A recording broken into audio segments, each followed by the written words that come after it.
좀 달라 하시니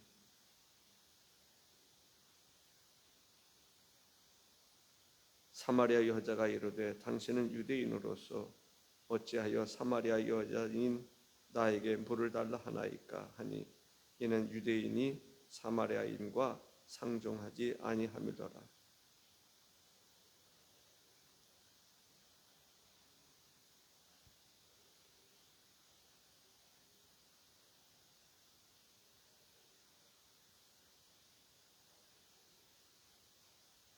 여자가 이르되 주여 물 기를 그릇도 없고 이 우물은 깊은데 어디서 당신이 그 생수를 얻겠사옵나이까.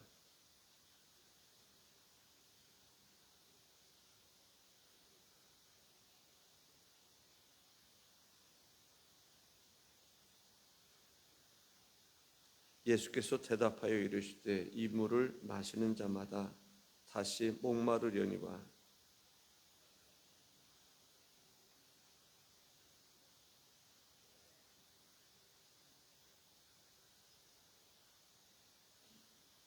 아멘.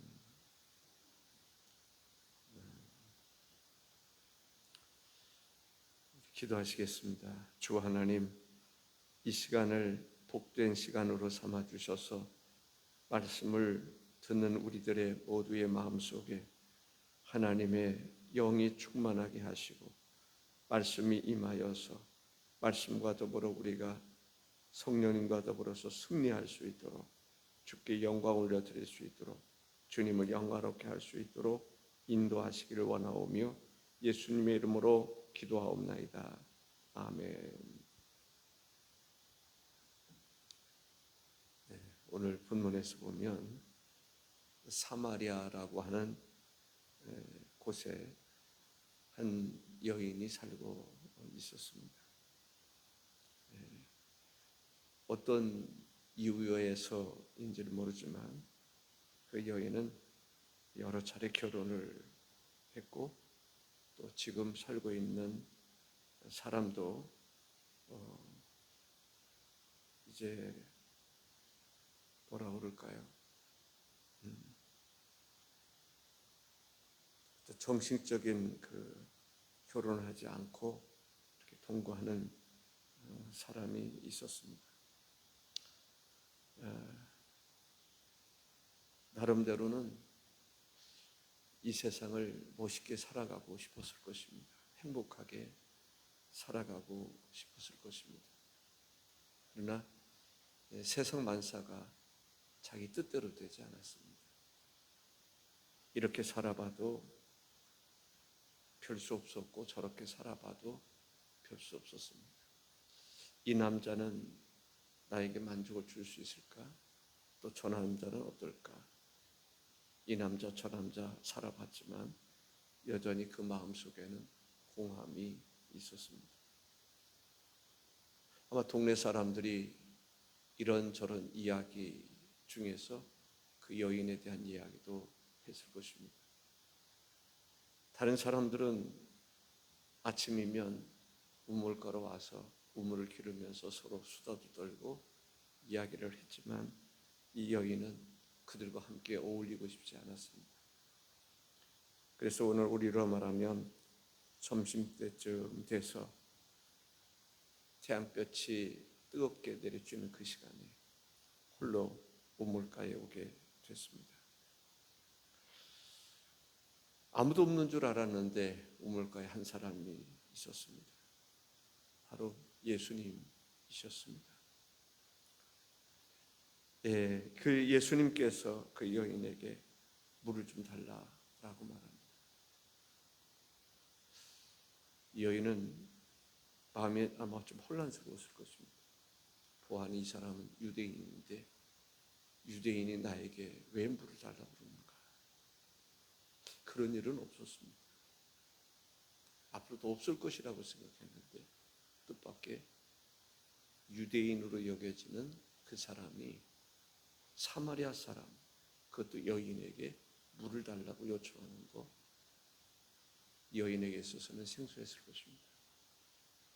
왜냐하면 유대인은 사마리아 사람들과 상종하지 않았기 때문에 그렇습니다. 말을 걸지 않았습니다. 그들은 부정한 사람으로 생각을 했습니다. 그랬는데 이 한 사람 예수님은 달랐습니다. 그래서 여인이 이렇게 말합니다. 당신은 유대인으로서 어찌하여 사마리아 여인인 여자인 나에게 물을 달라 하나이까 하니 이는 유대인이 사마리아인과 상종하지 아니하미로라. 예수님께서 말씀하십니다. 네가 만일 하나님의 선물과 또 내게 물 좀 달라 하는 이가 누구인 줄 알았더라면 내가 그에게 구하였을 것이요 그가 생수를 내게 주었으리라 라고 말합니다. 여인은 이해가 되지 않았습니다. 생수? 두레박은 내가 가지고 있는데 또 어떤 생수를 준단 말인가? 여자가 말합니다. 주여 물 기를 그릇도 없고. 그 말이 무슨 말입니까? 이 우물은 깊은데 어디서 당신이 그 생수를 얻겠사옵나이까? 지금 두레박을 가지고 있는 사람은 안 돼. 보아하니 당신은 두레박도 없고 이 물이 깊은데 어디서 생수를 가져다 준단 말입니까? 라는 질문입니다. 그러면서 그 우물에 대해서 이야기를 합니다. 우리 조상 야곱이 이 우물을 우리에게 주셨고 또 여기서 자기와 자기 아들들과 짐승이 다 마셨는데 당신이 야곱보다 더 크니까? 라고 말합니다. 예수께서 말씀하시기를 이 물을 마시는 자마다 다시 목마르려니와 내가 주는 물을 마시는 자는 영원히 목마르지 아니하리니 내가 주는 물은 그 속에서 영생하도록 솟아나는 샘물이 되리라. 여인은 이해가 되지 않았을 것입니다. 지금 무슨 얘기를 하고 있는 건가? 이때까지 자기가 상식적으로 생각했던 그와는 달랐던 예수님의 말씀인 것을 볼 수가 있습니다. 그때 여인이 말합니다. 주여 이런 물을 내게 주사 목마르지도 않고 또 여기 물길로 오지도 않게 하옵소서. 다시 목마르지 않게 해달라. 이 여인에게는 목마름이 있었습니다. 그 목마름이라고 하는 것은 단지 갈증을 느끼는 그런 차원이 아니었을 것입니다. 인생의 목마름이 있었습니다. 그 목마름의 문제를 해결하고 싶었던 거죠. 여기 오고 싶지 않았습니다. 이 우물물 그렇게 오고 싶지 않은 그 우물물이었습니다. 그래서 예수님께 그렇게 말하는 것입니다. 여기 물길로 오지도 않게 하옵소서라고 말합니다. 놀라운 것은 지금 평범한 이야기, 그 이상의 이야기를 서로가 나누고 있음을 보게 됩니다. 여인에게 변화가 일어나기 시작하는 거죠. 예수님과 대화를 통해서 여인 속에서는 지금 찻잔의 태풍처럼 새로운 변화가 일어나는 것을 볼 수가 있습니다. 우리도 이와 같은 어떤 변화 있는 역사가 일어나야 되겠는데 어떻게 하면 우리 속에서 이러한 변화의 역사가 일어날 수 있을까? 첫째로 예수 그리스도를 영접해야 됩니다. 예수 그리스도를 내 마음에 영접하면 내 속에서 생수가 솟아나는 놀라운 역사를 경험하게 될 줄로 믿습니다. 다시 말한다면 성령을 받으면 예수 그리스도를 영접하면 예수님의 말씀이 내 안에 들어오면 하나님의 생기가 내게 들어오면 내 속에서 변화가 일어나는데 생수를 경험하는 변화가 일어날 것이다 라는 것입니다. 그러한 역사를 경험할 수 있기를 바랍니다. 성령의 역사, 생수의 역사, 변화의 역사가 일어나야 할 줄로 믿습니다. 성령으로 난 사람들은 이런 것이다라고 소개하고 있습니다. 요한복음 3장 8절에 보면은 바람이 임의로 불매 내가 그 소리를 들어도 어디서 와서 어디로 가는지 알지 못하나니 성령으로 난 사람도 다 그러하니라. 바람이 임의로 불매 내가 그 소리를 들어도 어디서 와서 어디로 가는지 알지 못하나니 성령으로 난 사람도 다 그러하니라. 우리 속에서 예수님을 영접하면 새로운 역사가 일어나는 거죠. 변화의 역사가 일어나는 것입니다. 새로운 것을 경험하게 되는 것입니다. 바람은 참 좋은 것입니다. 물론 바람은 여러 가지 바람이 있을 거예요. 시원한 바람도 있고 따뜻한 바람도 있을 것이고 뜨거운 바람도 있을 것이고, 그 바람의 역사. 그런데 이거 어디서부터 시작되는지 잘 모른단 말이죠. 근데 성령으로 난 사람들은 그러왔다. 우리가 예수님을 영접하면 우리 속에서 분명히 변화가 일어나고 변화를 경험하는데 잘 이해를 못할 때가 있어요. 어디서부터 이런 변화가 시작됐는지 잘 모를 때가 있습니다. 그런데 알 수 있게 하시는 분은 누구신가? 또 역시 성령님이십니다. 성령께서 성령의 역사에 대해서 우리에게 알게 하시는 경우들을 볼 수가 있습니다. 어떻게 알 수 있습니까? 우리가 주님을 모신 사람들은 영적인 눈이 열린다고 하는 사실입니다. 영적인 눈만 열리는 것이 아닙니다. 영적인 귀도 열리는 것입니다. 귀가 열린단 말이죠. 예수님을 모신 사람들은 귀가 열립니다. 눈이 열립니다. 다른 사람이 볼 수 없는 것을 보게 됩니다. 다른 사람이 들을 수 없는 것을 듣게 됩니다. 다른 사람이 볼 수 없는 것을 보면서 기뻐합니다. 다른 사람이 들을 수 없는 것을 들으면서 기뻐하는 것을 볼 수가 있습니다. 사람들은 분주하게 움직입니다. 무엇을 먹을까? 무엇을 마실까? 무엇을 입을까? 세상의 것을 추구하면서 세상에서 분주하게 살아가는 거죠. 거기서 출세도 하고 명예도 얻고 나름대로 보람도 얻습니다. 그런데 성령으로 난 사람들은 그것을 보면서 거기에서 만족하지를 못합니다. 또 다른 세계를 보는 거죠. 우리의 인생이 저렇게 살려고 존재하는 것이 아니라는 것을 깨닫게 되는 거죠. 부자와 나사로의 이야기가 나옵니다. 부자 얘기. 세상 사람들이 추구하는 삶을 살았던 거죠. 보람도 느꼈을 것이고 다른 사람들이 존중하고 존경할 때 그것으로 인해서 자기 존재감도 느끼게 됐을 것입니다. 그런데 성령으로 난 사람들은 그 부자를 보면서 불쌍하다는 생각을 가질 수 있다는 거죠. 정치하는 사람들, 명예, 국회의원. 참 안타까운 것은 그들에게 있어서 성령이 임하면 어떤 것을 결정할 때 하나님의 뜻이 무엇인가를 생각하게 될 것입니다. 다니엘처럼, 사드락과 메삭과 아벳느고처럼, 엘리야처럼. 그런데 하나님의 신이 떠나면 그런 감각을 잃어버리는 것입니다.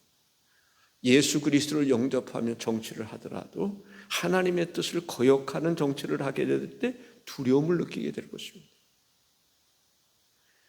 악인의 길에 서지 않을 것입니다. 그런데 하나님의 영이 떠나면 영적인 눈이 어두워지는 것이지요. 영적인 귀가 어두워지는 것을 볼 수가 있습니다. 예수님을 마음속에 영접하면 성령님이 내 안에 거하시면 길이요 진리요 생명이 되신 주님을 내 마음속에 모시면 내 속에서 길이 보이고 진리가 깨닫게 되고 생명을 존중하게 되고 얻게 되는 것을 볼 수가 있습니다. 우리 마음속에 예수 그리스도를 영접한다는 것이 얼마나 중요한지 모른다라고 하는 말씀을 드리고 싶습니다. 사마리아 여인, 그 사마리아 여인에게 변화가 일어났습니다. 오늘 다 읽지는 못했지만은 예수님을 만나고 난 이후부터, 예수님과 대화를 나눈 이후부터 변화가 일어났습니다. 자기 인생의 가장 중요한 문제를 발견하게 된 거죠. 메시아를 발견하게 된 것입니다. 이분이 누구시지? 영적인 귀가 열린 거예요? 마음이 열린 거예요? 아니, 이분이 메시아가 아닌가? 어떻게 이런 말씀을 하시지? 메시아라고 하는 것을 발견한 다음에 그 여인은 어떤 변화가 일어납니까? 마을로 달려갑니다. 물동이를 버려두고, 와, 이게 중요한 것입니다. 물동이를 버려두고. 지금 이 여인의 목적이 뭐예요? 우물가에 온 목적이 뭐예요? 물을 기르려고 왔어요. 그런데 예수님을 만난 다음에 물동이를 버려뒀다. 베드로와 요한과 안드레와 야고보, 이 사람들, 예수님께서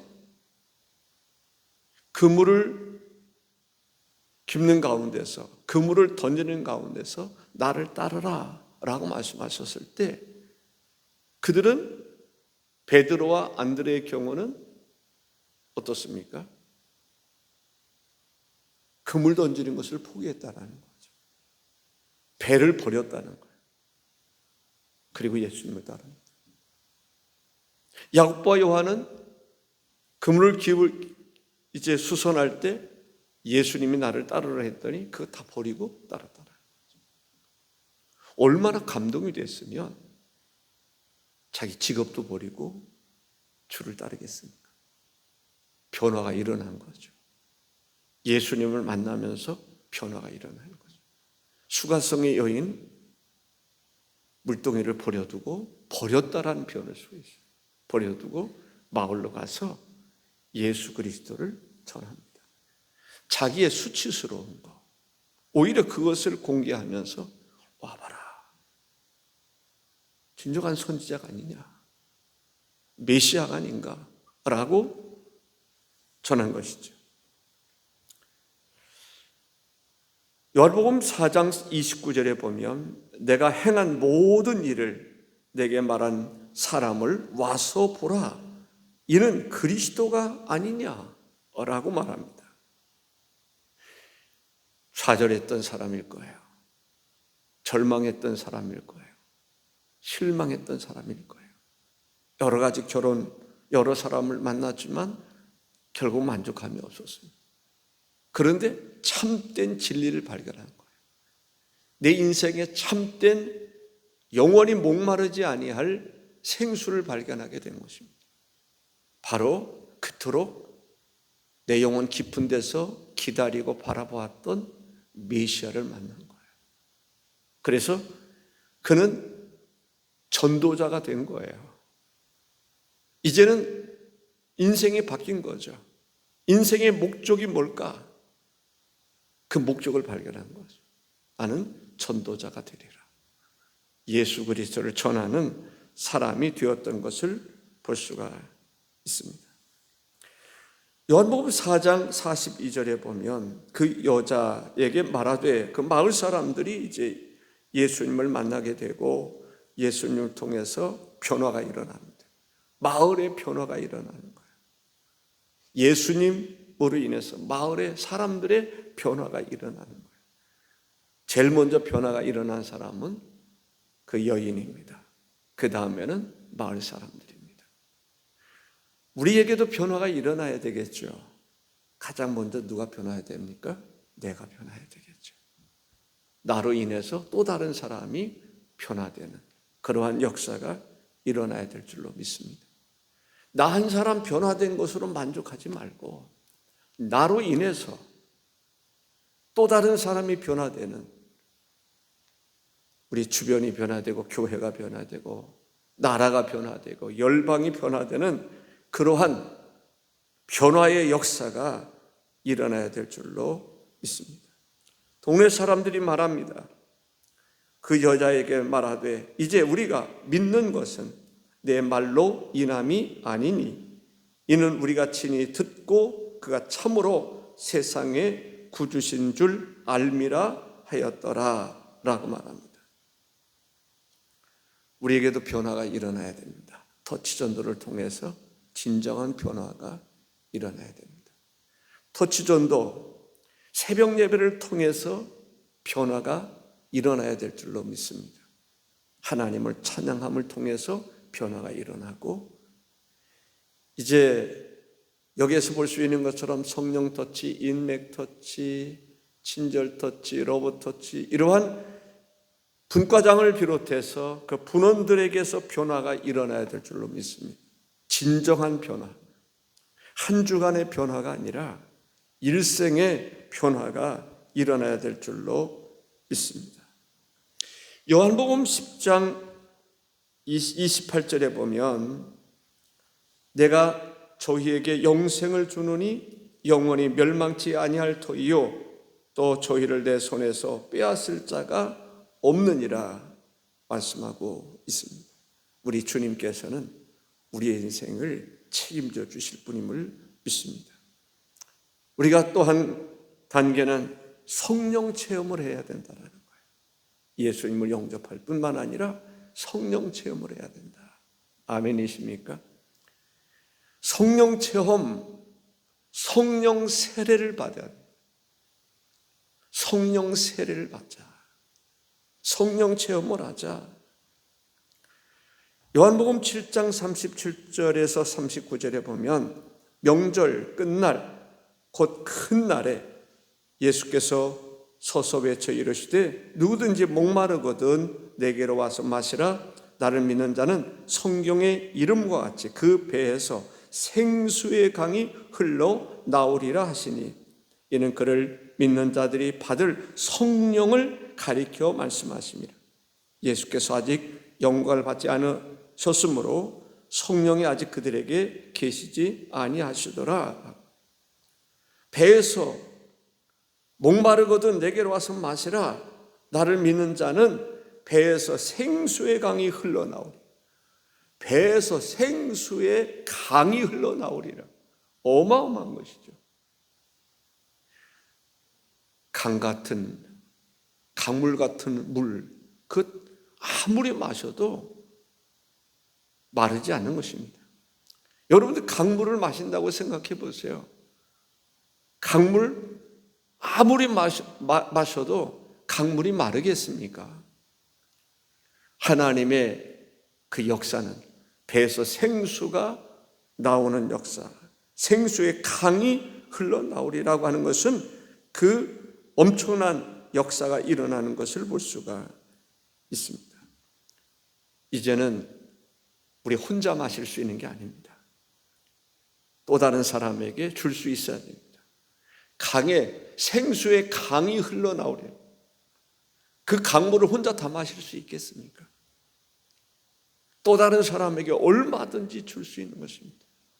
그렇습니다. 우리가 성령 체험 나 한 사람만 하는 것이 아닙니다. 얼마든지 체험할 수 있는 것이 있습니다. 다른 사람이 성령 체험한다고 해서 내가 손해보는 것 아닙니다. 얼마든지 할 수 있는 것입니다. 그래서 우리는 나 한 사람 성령 체험으로 그치지 말고 또 다른 사람이 성령 체험을 할 수 있도록 해야 되는 것입니다. 이 여인이 메시아를 만났다는 기쁨이 있습니다. 혼자 기쁨을 누리는 것이 아닙니다. 동네 사람들에게 자기들이 만나고 싶지 않았던 사람들입니다. 어떻게 보면 피하고 싶었던 사람들입니다. 그 사람들에게 가서 복음을 증거하는 것은 복음의 기쁨이 그만큼 놀랍게 여겨졌다, 컸다라고 하는 것을 볼 수가 있습니다. 교회는 성령으로부터 시작이 됐습니다. 마가의 다락방에, 오순절에, 마가의 다락방에 임했던 성령의 역사가 유대와 사마리아와 땅끝까지 이르러 복음이 증거되게 하셨던 것을 볼 수가 있습니다. 이번 터치전도를 통해서 우리가 새벽 예배를 통해서 드려지는 새벽 기도나 새벽 예배를 통해서 정말 예수 그리스도를 사마리아 여인이 발견했던 것처럼 성령 체험을 할 수 있는 그러한 성도들이 다 될 수 있기를 바랍니다. 에베소에서 바울 사도가 이런 질문을 합니다. 너희가 믿을 때에 성령을 받았느냐라는 것입니다. 믿을 때에 성령을 받았느냐? 믿을 때 성령을 받았느냐? 믿을 때 성령을 받았느냐? 성령의 세례를 받았느냐라는 질문입니다. 성령 세례를 받았느냐? 사마리아 여인이 그 마을로 들어가서 복음을 증거할 수 있었던 것은 하나님의 성령의 역사가 있었기 때문에 그런 것입니다. 오직 성령이 너에게 임하시면 너희가 권능을 받고 예루살렘과 온 유대와 사마리아와 땅끝까지 이르러 내 증인이 되리라고 했는데 그 성령에 의해서 바람과 같은 성령, 불 같은 성령에 의해서 내가 움직일 수 있는 성령 세례를 받는 것이 중요합니다. 주님께서 물으실 것입니다. 바울이 물을 거예요. 베드로가 물을 것입니다. 당신들 성령 받았느냐? 글쎄요, 그것이 아니라 정말 성령의 불을 받는, 저는 그런 표현을 씁니다. 성령의 불, 뜨거운 불, 열정의 불, 성령의 불을 나에게 주옵소서. 바로 성령의 세례입니다. 성령 세례를 받는 것을 사모할 수 있기를 바랍니다. 그것은 바로 성령 충만함을 이야기하는 것입니다. 예수님을 영접해야 됩니다. 성령으로 말미암지 않고는 예수를 주라고 말할 수가 없습니다. 우리가 성령 받아야 됩니다. 어떻게 받아야 됩니까? 성령의 충만함을 받아야 된다. 성령 충만함을 우리가 이야기할 때 성령 세례라고 말하는 것입니다. 마가의 다락방에 임했던 그 성령의 세례. 바울은 에베소서 5장 18절에서 27절에 이렇게 21절에 말합니다. 술 취하지 말라. 이는 방탕한 것이니 오직 성령으로 충만함을 받으라. 시와 찬송과 신령한 노래들로 서로 화답하며 너의 마음으로 주께 노래하며 찬송하며 범사에 우리 주 예수 그리스도의 이름으로 항상 아버지 하나님께 감사하며 그리스도를 경외함으로 피차 복종하라. 성령 세례 받아서 우리와 시와 찬송과 신령한 노래를 부를 수 있어요. 그 성령 세례 받은 사람들은, 성령의 불을 받은 사람들은, 성령의 충만함을 받은 사람들은 입술에서 그치지 않는 게 있습니다. 찬양하는 것입니다. 하나님을 찬송하는 것입니다. 성령으로 말미암아 입술에 찬양이 있기를 주의 이름으로 축복합니다. 찬양으로 가득 채워질 수 있기를 바랍니다. 성령 받은 사람들은요, 기도가 달라져요. 성령 받은 사람의 기도와 그냥 성령과 상관없이 잘하는 기도와 다른 것입니다. 성령에 의한 찬송이 있고 내가 노래를 잘 연습하고 부르는 노래 찬송이 있습니다. 성령의 감동에 의한 찬송이 중요한 것이죠. 그 찬양을 하나님 받으시는 것입니다. 성령의 감동 속에서 이루어지는 그 기도가 주님께서 기뻐하시는 기도인 것입니다. 성령 충만함으로 인한 기도가 우리에게 있어야 될 줄로 믿습니다. 하나님의 은총이 오늘 여러분 모두에게 가득하시기를 주의 이름으로 축복합니다. 기도하시겠습니다. 주 하나님 아버지, 여인은 목마름이 있었습니다. 인생의 목마름이 있었습니다. 하나님, 그 여인은 허무함도 느꼈을 것입니다. 이 사람, 저 사람이 나를 만족해 해줄까 기대해 봤지만 사람에게서는 기대를 충족시킬 수가 없었습니다. 허전한 마음, 홀로 우물가에 찾았던 그 여인에게 예수님께서 말씀하셨습니다. 예수님의 말씀과 예수님과 말씀을 나누는 가운데 변화가 일어났습니다. 메시아인 것을 발견했습니다. 사랑하시는 주 하나님 아버지, 우리는 이미 예수 그리스도를 믿는 사람들입니다. 성령 받은 사람들입니다. 우리를 만나는 사람들에게서 이러한 변화의 역사가 일어나기를 원합니다. 먼저 우리가 변화가 일어나야 될 줄로 믿습니다. 더 충만히 이루어지면서 동시에 우리도 변화시키는, 복음을 증거하는, 복음과 함께 다른 사람도 주께로 인도하는 저희들 되게 하여 주옵소서. 여호와여, 이 시간 간구하옵나니 터치전들을 주께서 축복하셔서 터치전들을 통해서 우리 한 사람 한 사람이 변화의 역사를 경험하게 하시고, 우리의 변화됨으로 인해서 지역이 변화되고 죽어가는 영혼들이 살 길을 얻을 수 있게 하시고 그리스도의 제자들이 다 될 수 있도록 역사하여 주시기를 원하옵고, 우리와 늘 함께 하시는 주님 감사하며 예수님의 이름으로 기도하옵나이다. 아멘.